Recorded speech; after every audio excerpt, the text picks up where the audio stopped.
So at this hospital, there were community pediatricians that would round back. We're talking old school, right? You'd see your patient, you'd round in the morning and then go to your patients in the afternoon.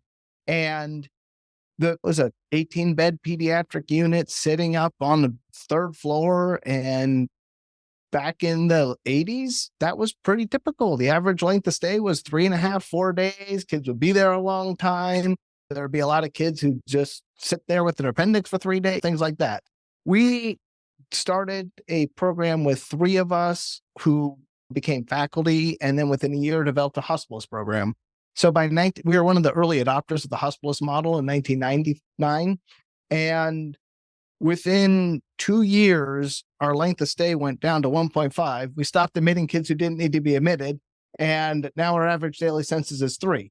Yeah. And they said, okay, you get 1 nurse. We're like, how you run a unit with 1 nurse, right? You can't do it, right? You can only run a unit.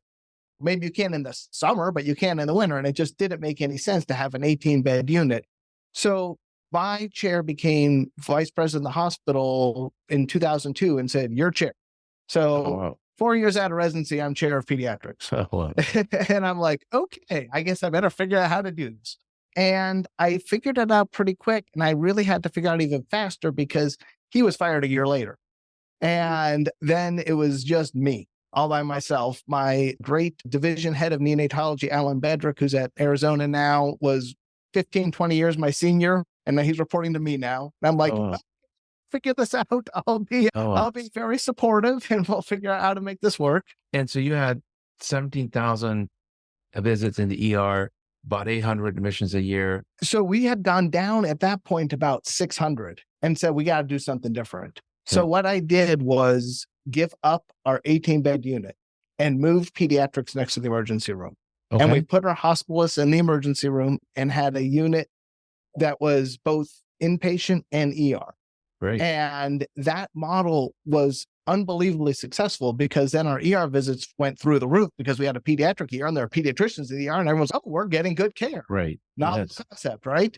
And then at one point we peaked at 25,000 ER visits and 1,200 admissions, which was like after Hopkins, Maryland, Sinai, we were the next busiest pediatric inpatient unit. Wow. It started to go down a little bit in the mid 2010s because urgent cares popped up.